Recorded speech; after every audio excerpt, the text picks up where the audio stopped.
자, 우리 어저께 C아치모 C스택 고대에서 파랑 에너지가 집중해서 침식작용이 일어나는 그런 지역에서 어떤 지형이 만들어지는지 이야기를 간단하게 했었고요. 자, 이번 시간에는 해안 단구부터 수업을 할게요. 해안 단구. 자, 잠시만요. 해안 단구. 자, 우리 해안 단구는 일단 정의부터 살펴보고 모식도 그리면서 설명을 할게요. 해안 단구는 바닷가에 있는 계단 모양의 언덕, 계단 모양으로 지형이 생겼다라고 생각하시면 되고요. 자, 얘는 과거에는 파식대였으나 뒤에 해안 태적 지형은 굳이 안 다루니까 파식대였으나 지반이 융기하거나 해수면이 변동하면서 땅이 올라오거나 해수면이 내려가거나 효과는 같은 거잖아요. 근데 실제로 우리나라는 동해안 쪽이 경동성 요곡 운동에 의해서 비대칭 융기 운동이 일어났잖아요. 그래서 땅이 융기하면서 현재 해수면보다 높은 곳에 위치해 있는 지형을 해안 단구라고 한다. 자, 해안 단구는 과거에 파식대가 변해서 만들어진 거기 때문에요. 오늘날에도 당연히 곳 지역에 있어요. 됐죠? 자, 그럼 이제 얘의 형성 과정을 이제 간단하게 모식도로 그릴 건데, 우리 교재 오른쪽에 있는 그림은 중간 과정이 약간 생략이 돼 있어서 조금 엉성하더라고요. 그래서 여기다 그릴 거니까 필기해도 좋고요. 한번 이해하고 나면 어려운 내용은 아니니까 설명만 잘 들으셔도 좋아요. 자, 동해안 쪽이니까 이렇게 그릴게요. 육지가 이렇게 있고 그 다음에 여기에 해수면이 있어요. 해수면. 자, 이걸 1번 시기의 해수면이라 그럴 건데, 자, 이 1번은 언제냐면요, 과거에 간빙기 때. 자, 간빙기는 기온이 높은 시기, 낮은 시기? 당연히 높은 시기. 그러니까 오늘날 후빙기랑 그냥 거의 같다라고 보시면 돼요. 편의상 간빙기랑 후빙기는 물론 해수면의 높이는 완전히 똑같진 않겠지만 거의 같다고 가정하고 설명해 볼게요. 그럼 과거 간빙기 시기에 파랑이 계속 여기를 때리면서, 여기는 당연히 지금 곧이잖아요. 때리면서 여기에 파식대와 해시계가 만들어져요. 그럼 그림을 간단하게 그리면 그냥 파식대와 해시계가 이렇게 과거에 간빙기 시기에 만들어졌다. 근데 여기가 동해안 쪽이다 보니까 땅은 지금 어떻게 되고 있다? 계속 융기하는 중이다. 물론 융기하는 속도는 되게 느려요. 되게 느려서 파식대가 만들어지는데도 시간이 걸리지만 그동안 땅은 이만큼밖에 융기가 안 하니까 어쨌든 과거 간빙기에 파식대가 만들어졌고요. 그때부터 지금까지 어쨌든 얘는 계속 융기를 하고 있다 생각하시면 돼요. 됐죠? 자, 그 다음에 이제 시기가 지나서 색깔을 달리해볼게요. 시기가 지나서 두 번째 시기는 과거 빙기가 됐다고 한번 가정을 해볼게요. 빙기. 자, 빙기가 되면 해수면은 내려가죠. 그래서 빙기 시기에는 해수면이 이렇게 내려갔다는 걸 표시를 했고요. 그 다음 시간이 지나서 색깔을 또 바꿀게요. 세 번째 후빙기가 됐다. 이제 최종 빙기가 끝나고 후빙기가 되면 해수면은 다시 이렇게 올라와서 여기랑 거의 같은 수준으로 해수면이 3번 자, 3번만큼 올라왔다고 한번 가정을 해볼게요. 자, 보세요. 과거 간빙기 시기에 파식대와 해시계가 만들어진 다음에 해수면이 내려갔다가 올라오는데 당연히 시간이 오래 걸리겠죠. 얘가 내려갔다가 다시 올라와서 봤더니 이 땅이 가만히 있는 게 아니라 내려갔다 올라오는 동안 땅이 융기를 해버렸네. 그러겠죠? 그래서 얘가 내려갔다가 올라오는 동안 땅이 예를 들면 요만큼 정도 융기를 했다라고 한번 생각을 해볼게요. 그랬더니 바닷가에 이렇게 지금 단이 있는 지형이 만들어졌다. 이런 지형을 해안 단구라고 불러요. 해안 단구. 됐죠? 이게 끝이야, 끝. 과거에 파식되었던 곳이 지반이 융기하거나 아니면 해수면이 하강하면 계단 모양의 지형이 드러나게 되는데, 실제로는 이제 우리 동해안 쪽이 융기했으니까 지반이 융기하고 해수면이 내려갔다 올라오는 동안 얘가 지금의 바다보다 더 높은 곳에 계단 모양으로 땅이 만들어졌다. 그렇게 정리하시면 돼요. 깜짝이야, 버튼 안 누른 줄 알았어. 내가 누르고 간 거 맞죠? 네가 안 눌렀지? 자, 그러면 이제 거의 끝났어요. 자, 우리가 좀 극단적으로 그리긴 하지만 맨날 동해안 쪽, 중부지방, 동해안 쪽 단면들을 그리라 그러면 우리가 극경사잖아요. 자, 경사가 급하면 사람이 살 수 있는 땅이 별로 없어요. 농사 지을 수 있는 땅이 별로 없어요. 그런데 해안 단구는 이렇게 평지가 나타나잖아요. 여기서 사람이 마을을 이루고 살기도 하고 집을 짓기도 하고 농사를 짓기도 하고 도로를 만들기도 하고 여기가 이제 사람이 이용하기 좋은 땅인 거죠. 됐어요? 그래서 자주 물어보더라. 끝. 자, 그러면 이제 얘가 지형구로 표시가 되면, 지형구로 나타내면 어떻게 표시가 될까요? 이제 그건 우리 교재를 보고 설명을 할게요. 자, 우리나라에서 해안 당구는 되게 많은데 그 중에 제일 유명한 데가 정동진이에요. 정동진. 혹시 여러분들 정동진 가본 친구 있을까? 정동진. 정동진이 뭘로 유명하죠? 일출. 서울의 정동쪽이라 그래서 우리가 보통 해돋이 보러 갈 때 독도까지 갈 수는 없잖아. 그렇다고 울릉도에 갈 수는 없잖아요. 그래서 호미곶하고, 호미곶도 가장 동쪽이니까 땅에서는. 그 다음에 강원도 쪽에서는 그냥 서울의 동쪽이니까 정동진을 많이 가요. 1월 1일 날.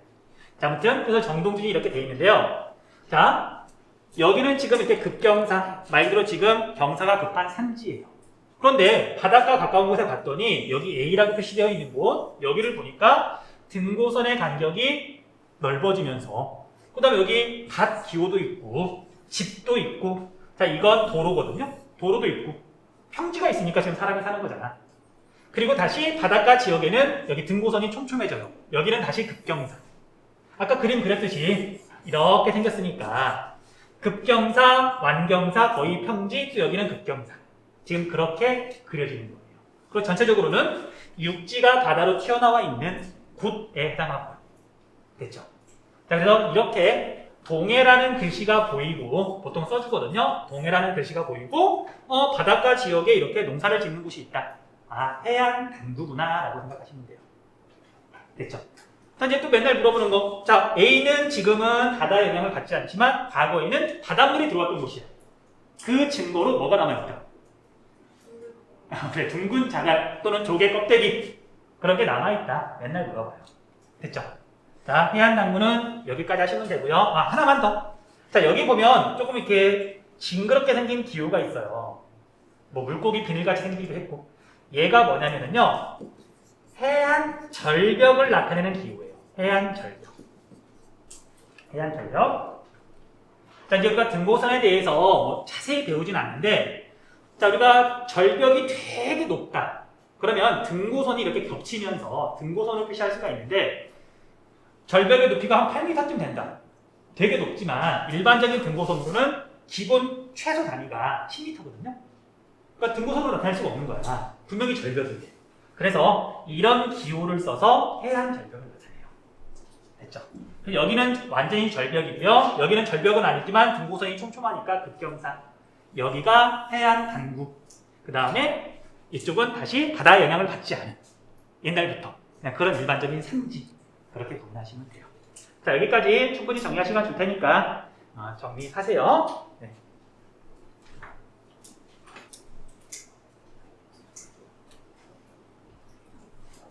그래서 약간 우스갯소리로, 우스갯소리라기보다는 좀 이게 리얼리티거든요. 자, 이제 보통 사람들은 정동진에 이렇게 해돋이를 보러 간단 말이에요. 근데 지리를 하는 사람들은 정동진에 삽을 들고 가요. 실제로. 현장 답사를 많이 가거든요. 우리나라 해안 당구 중에 제일 유명하니까. 그래서 정동진역 기차역이 있고, 아무튼 여기에 가서 보통 교수님이 야, 저기 봐라, 이렇게 바닷가에 절벽이 있고 이렇게 평평한 곳 있잖아. 그리고 거기에 지금 배 모양의 호텔이 있어요. 정동진에 실제로 가면 여기에 호텔이 있어. 그러니까 저기 호텔, 거기가 해안 당구야. 자, 가서 확인해봐야 되지 않겠니? 자, 삽 들고 올라가서 땅을 파보라 그래요. 그럼 우리는 거길 기어 올라가서 땅을 파보는 거지. 둥근 자갈이 있는지 없는지. 자, 그러니까 여러분들 그 짓을 하지 말고 정동진 놀러 가면 아 저기가 그냥 해안 당구구나라고 자취관 사람한테 설명해주면 돼요. 그럼 왕따 된다? 설명 중이라고? 궁금해하면 설명해주고 그냥 혼자 알고 마세요.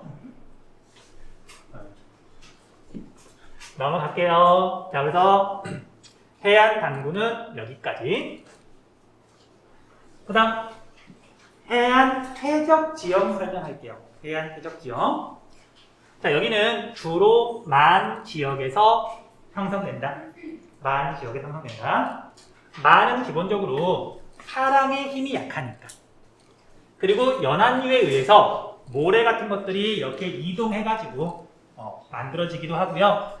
그 다음에 꼭 만은 아니더라도 조류의 작용이 활발한 우리가 서해안 지역에서는 갯벌이 만들어지기도 하고 그러잖아요. 그러니까 뭔가 쌓여있는 지역. 뭔가 쌓여있는 지역. 자, 다양한 지역을 봤더니 첫 번째 사비. 사비는 우리가 일반 생활에서는 이제 안 쓰는 말이긴 한데 모래사장을 사비라고 불러요. 모래사장. 자, 우리가 바닷가 지역을 보면은요, 이렇게 육지가 있고 바다가 이렇게 있는데 물론 여기는 지금 기본적으로 만이야 만.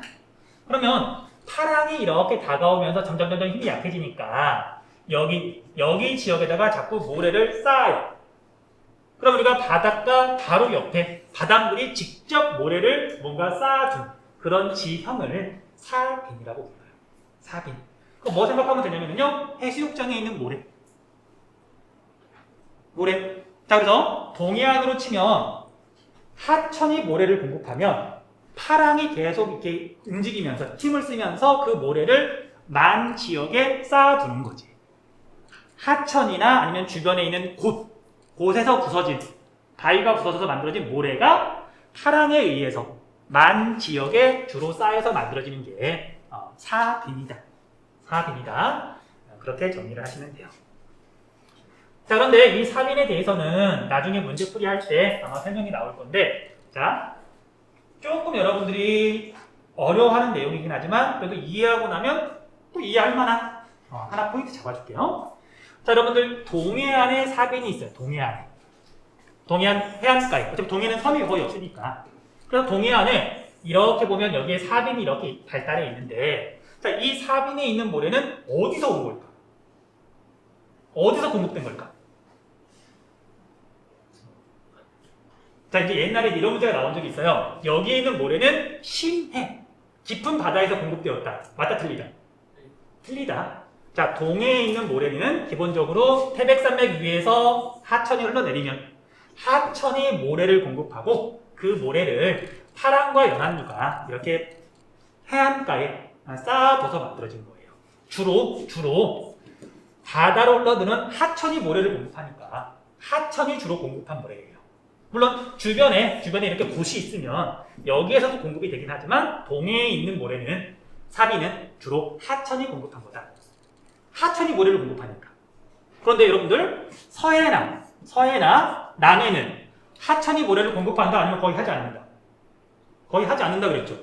강이 되게 길다 보니까 한강이나 금강이나 그런 강들은 주로 정토, 입자가 되게 작은 걸 공급하지 모래를 공급하진 않는다 그랬잖아.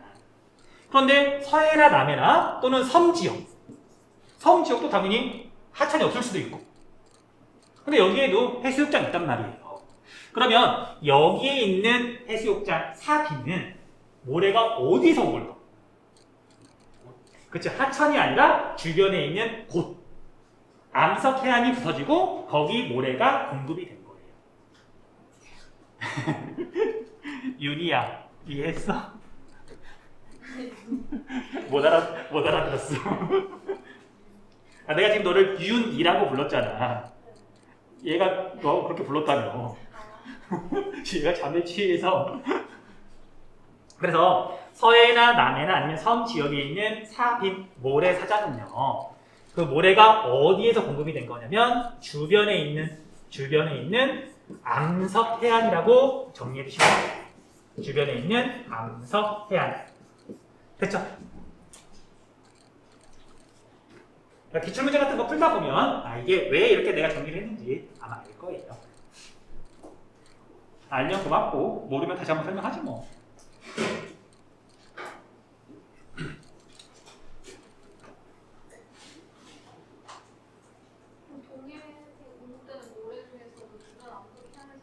물론 주변 암석에서 공급된 것도 있는데 하천에서 공급된 모래가 대부분입니다. 넘어갈게요. 자, 그 다음에 해안 사구, 바닷가에 있는 모래 언덕. 자, 이렇게 바닷가가 있고요. 바다 바로 옆에 이렇게 쌓여있는 모래는 물론 점으로 표시가 되거든요. 모래는 점으로 표시하니까. 그럼 여기는 사빈이에요. 사빈. 바닷물이 직접 모래를 쌓아주는. 그런데 지형도를 보면 여기에서부터 여기까지 뭐 한 300m 떨어져 있어요. 300m 떨어져 있는데 여기에도 막 이렇게 점이 찍혀있는 곳이 있거든요. 자, 여기는 바닷물이 쌓아둔 걸까? 아니면 다른 게 뭔가 작용한 걸까? 야, 바닷물이 뭐 300m나 모래를 이렇게 뭐 던지거나 그러진 않을 거 아니야. 그래서 지형도를 보면 여기랑 여기랑 이렇게 점으로 연결되어 있긴 하지만 바닷가 지역은 파랑이 직접 무언가를 쌓아둔 거. 바닷물이 한 거. 근데 여기는 바닷물이 직접 한 게 아니라 여기에 모래가 쌓여 있고 만약에 바람이 이 방향으로 분다. 그럼 모래가 바람에 날릴 거 아니야. 그래서 이 지역의 그래서 이 지역에 바다에서 좀 떨어진 지역에 뭔가 점이 찍혀 있고 모래가 쌓여 있다. 얘는 바닷물이 쌓은 게 아니란 말이에요. 그럼 뭐가 쌓았냐? 방금 말한 것처럼 바람이 운반해서 퇴적해서 만들어진 지형이죠. 이런 지형을 사구라고 불러요. 사구. 됐죠? 그러면 이제 시험 문제 이게 보면 알겠지만 여기 그러니까 뒤에 있는 문제 같은 거 보면 알겠지만 사빈을 A라 그러고 여기 사구를 B라 그러면 A하고 B 중에 평균적인 모래의 크기는 어디가 더 크다? 당연히 여기에 있는 모래가 더 크고 가벼운 것만 바람에 날아갔을 거 아니야. 그래서 4B, 9에 있는 모래가 상대적으로 더 작다. 맨날 물어보는 내용이에요. 됐죠? 그렇게 해서 4, 9까지 정리하시면 돼요.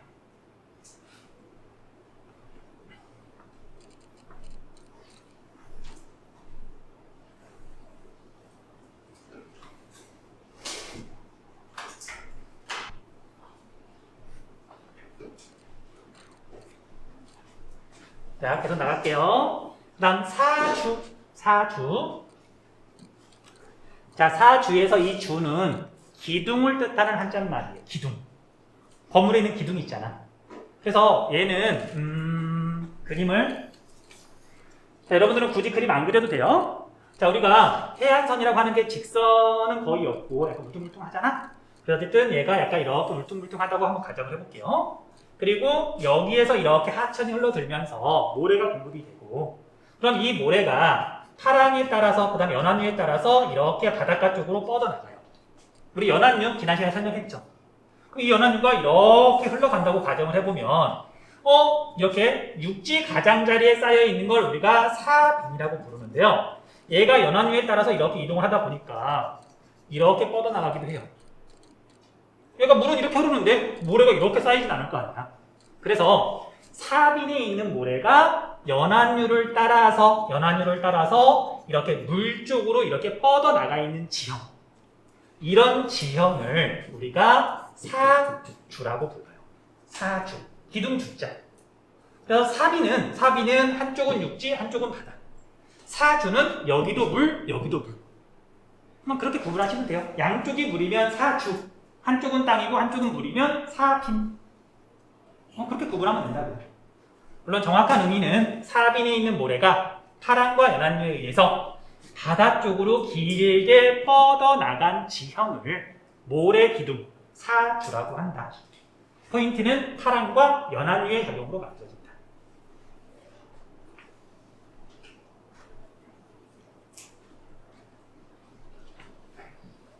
자, 그런데 지역에 따라서는요, 여기에 뭐 섬 또는 육지가 있고요. 여기에 또 섬 또는 육지가 있어요. 자, 그러면 자, 섬과 섬 사이, 육지와 섬 사이 여기는 파랑의 작용이 강할까 약할까? 자, 다시 먼 바다에서 파랑이 지금 다가와요. 근데 이 섬이 막아주잖아. 쉽게 말하면 여기는 섬이긴 하지만 고다고 똑같고요.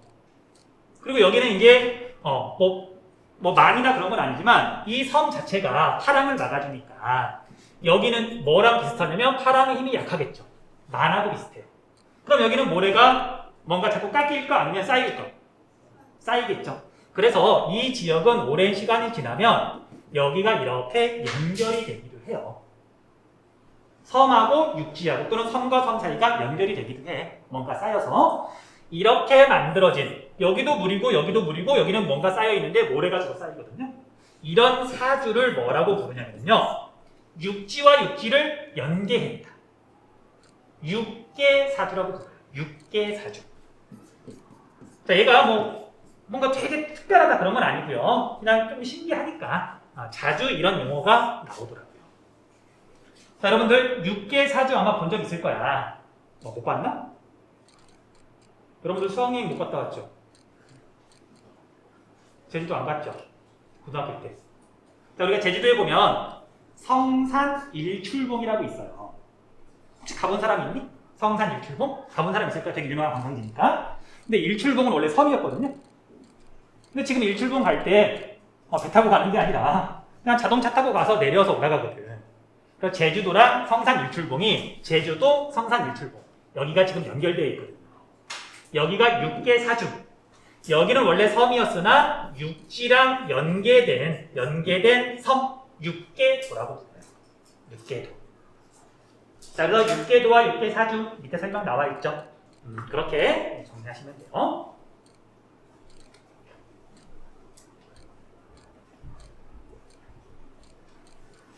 내가 그림만 조금만 잘 그렸어도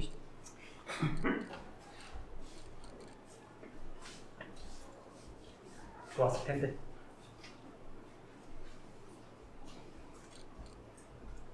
자, 그리고 그 밑에 석호 봅시다. 석호. 자, 우리 석호에다가 강조 표시 좀 해줄게요. 석호. 자, 앞에서 해안 당구도 사람이 살기 좋은 평평한 땅이라고 그랬잖아요. 근데 석호는 해안 당구보다 규모도 더 크고요. 주로 이제 동해안 쪽에 있는 큰 도시들이 있죠. 얘네들이 원래는 석호였으나, 호수였으나 얘가 자연 상태에서는 메워지거든요. 메워진 평평한 땅에 도시가 발달해요. 그래서 자주 다뤄. 자, 우리 너무 무리하지 않고 일단 이번 주는 적당히 할게요. 이게 너무 나도 그렇지만 여러분들 중간고사 끝나고 뭐 어쩔 수 없지. 뭐 좀 편하게 쉬었을 거 아니야. 마치 이제 3월달에 계약한 것처럼 너무 무리하진 않을게요. 자, 뒤에 가면 그림이 나오는데, 자, 그림 보면서 설명할게요. 자, 뒤에 문제 나오기는 하는데 뭐 뒤에다 필기해도 괜찮고요. 아니면 그냥 설명 듣고 나중에 정리하셔도 괜찮아요. 자, 봅시다. 자, 여기 첫 번째 그림은 최종 빙기 때의 모습이에요. 그냥 빙기라고만 적을게요. 최종 빙기 때의 동해안의 모습인데 여기 위에 태백산맥이 이렇게 지나가고요. 태백산맥에서부터 계곡 물들이 지금 이렇게 동해 쪽으로 흐르는 거예요. 여긴 지금 계곡이야, 계곡. 됐죠? 최후 빙기 때 이런 곳이었는데, 그 다음 시기가 지나서 이제 후빙기가 막 된 거예요. 후빙기가 막 돼서 해수면이 상승했어. 해수면이 상승하면 계곡은 물이 흐르는 곳, 주변보다 해발고도가 낮은 곳. 해수면이 상승하면 여기가 더 물에 많이 잠겨요. 그러니까 원래 계곡이었던 곳이 바닷물이 쑥 들어오고 원래 능선이었던 곳은 이렇게 이제 고수로 바뀌는 거지. 그래서 원래는 최종 빙기 때는 계곡이었으나 해수면이 상승하면 후빙기가 되면 얘가 만으로 바뀐다. 만으로 바뀌었잖아요. 그 다음에 만의 입구 부분에 아까 설명했던 파란과 연합유의 작용으로 모래가 이렇게 뻗어나와서 만의 입구를 거의 막게 돼요. 자, 그래서 여기서 포인트는 사주가 만의 입구 부분에 만들어지면 만이었던 곳이 뭐로 바뀌게 되냐면 바다랑 구분이 되어지면서 호수로 바뀌게 된다. 됐죠? 이렇게 만들어진 호수를 석호라고 불러요. 그러니까 석호의 정의 자체가 원래는 바다였으나 사주의 발달로 바다랑 분리된 호수. 얘가 석호의 정의예요.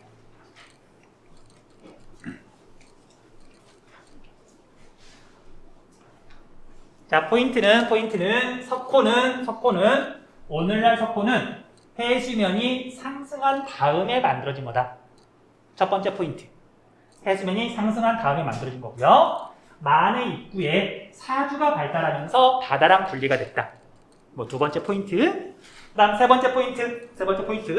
자, 이제 이 석호가 만들어진 다음에 석호는 변해요. 어떻게 변하냐면 여기는 원래 계곡이었으니까 계속 계곡물이 흘러들어요.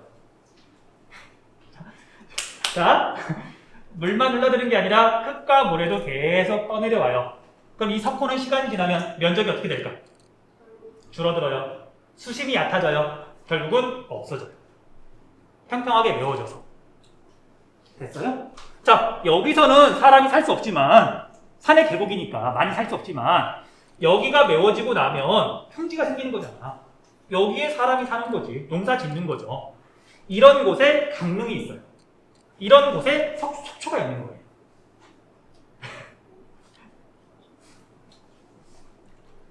애들이 마음이 약해지면 안 돼. 조금만 더 할게요. 이게 애들이 정말 졸음을 참아가면서 고개를 끄덕이고 있는데 이게 이해하면서 끄덕이는 게 아니라 그냥 이게 그냥 기계적으로 그 모습이 너무 지금 짠해서. 근데 계곡이 흘러가는데 왜 면적이 줄어들어요? 무슨 소리야? 계곡이 계속 흐른다고 하지 않아요? 자, 보세요. 여기는 바닷물이 들어오고 그 다음에 이제 만으로 바뀐 다음에 이렇게 사주가 형성이 돼서 바다랑 분리돼서 호수가 됐잖아요. 근데 여기는 원래 계곡이니까 계속 물이 흘러들어. 산 위에서. 그러니까 여기도 지금 계속 계곡물이 흘러드는 중인 거예요. 근데 물만 흘러드는 게 아니라 당연히 계곡이 깎이고 다리가 없어지면서 흙이나 모래가 계속 이렇게 떠내려올 거 아니야. 그거에 의해서 석호 안쪽부터 이렇게 메워져요. 더 시간이 지나면 여기가 다 메워지겠지.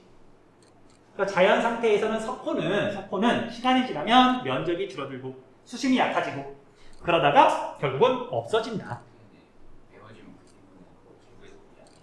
아니죠. 자, 메워지면 평지가 만들어지는데 거기에 또 물이 계속 흘러갈 거 아니에요. 어쨌든 계곡에서 물은 계속 흘러내리니까.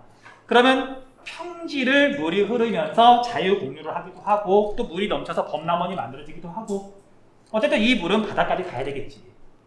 근데 중요한 포인트는 경사가 급한 동해안에서 석호가 만들어진 다음에 여기가 메워져서 평지가 만들어졌어. 인간이 이용할 수 있는 땅이라고. 나중에 시간 되면 위성사진 보여주면 좀 느낌이 더 올 거예요. 넘어갈게요. 그 다음 하나만 더. 이 석호에 있는 물은 여름처럼 비가 많이 내리면 계곡에서 물이 많이 떠내려오겠죠. 그리고 물이 바다로 막 빠져나갈 거 아니야? 근데 겨울이나 가을이나 그때가 되면 여기에 물이 많을까 적을까? 적겠죠. 그럼 여기는 당연히 완전히 막아지지 않거든요. 왜냐면 여기에 있는 물이 결국 바다로 빠져나가야 되니까 이 사주가 완전히 막히진 않아. 그런데 이제 여기가 비가 적게 내리거나 그런 시기에는 여기 물이 부족하니까 바닷물이 여기로 이렇게 들어가기도 해요. 자, 그러면 여기에 있는 물은 바닷물처럼 완전히 짜진 않지만 소금기가 있겠죠. 그럼 농업용수나 생활용수로 쓸 수 있다 없다? 없다. 그것도 자주 물어봐요. 여기 있는 물을 농업용수로 쓸 수 있냐 없냐? 쓸 수 없다. 시간이 지나면 면적이 줄어들고 수심이 얕아지고 결국은 없어진다. 그렇게 정리하시면 돼요. 자, 석호 이렇게 이야기를 했네요.